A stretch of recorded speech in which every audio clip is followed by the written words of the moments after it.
আপনি মাছ চাষ করবেন কিন্তু ঝুঁকি নিতে যাচ্ছেন না, তাহলে আপনি কোন মাছ সিলেক্ট করবেন?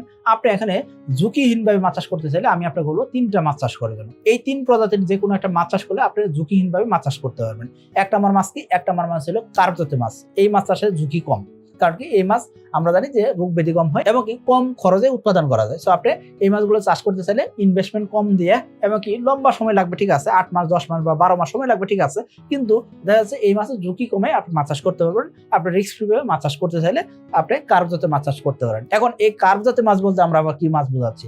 রুই, কাতল, মৃগেল, এই যে মাছগুলো আছে সেই মাছগুলো বলা হয় কার্প জাতীয় মাছ। আশা করি বুঝতে পারছেন। অর্থাৎ সাদা মাছ বা বাংলা মাছ যেটা বলা হচ্ছে সেই মাছগুলাই কার্প জাতীয় মাছ আমরা চাষ করতে পারি। এখন কথা হলো যে এই কার্প জাতীয় মাছ চাষ করলে তো 1 বছর সময় লাগে, আমি শর্ট টাইমের ভিতরে মাছ উৎপাদন করতে যাচ্ছি। সেক্ষেত্রে আপনি কি করবেন? সেক্ষেত্রে আপনি তেলাপিয়া চাষ করতে পারেন। সেক্ষেত্রে আমাদের কোম্পানির এসে তেলাপিয়া চাষ করতে পারেন, অথবা বাইরের যে কোনো একটা কোম্পানির আপনি তেলাপিয়া চাষ করতে পারেন।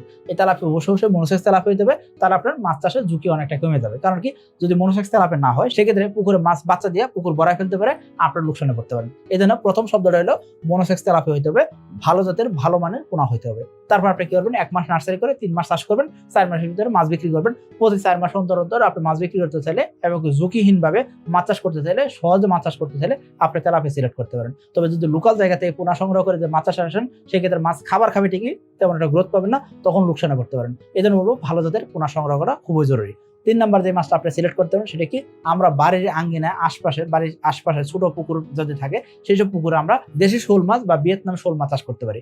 এই মাছের কিন্তু ঝুঁকি কম, কারণ কি এই মাছগুলো আমরা যদি সঠিকভাবে পরিচর্যা করতে পারি সেক্ষেত্রে প্রতি শতাংশ জায়গা থেকে 500 কেজি থেকে 1000 কেজি পর্যন্ত মাছ উৎপাদন করা যায়। অর্থাৎ অধিক ঘনত্ব উৎপাদন করা যাচ্ছে এবং কি এই মাছের ঝুঁকি কম, কারণ কি এই মাছের রোগ ব্যাধি কম হয়।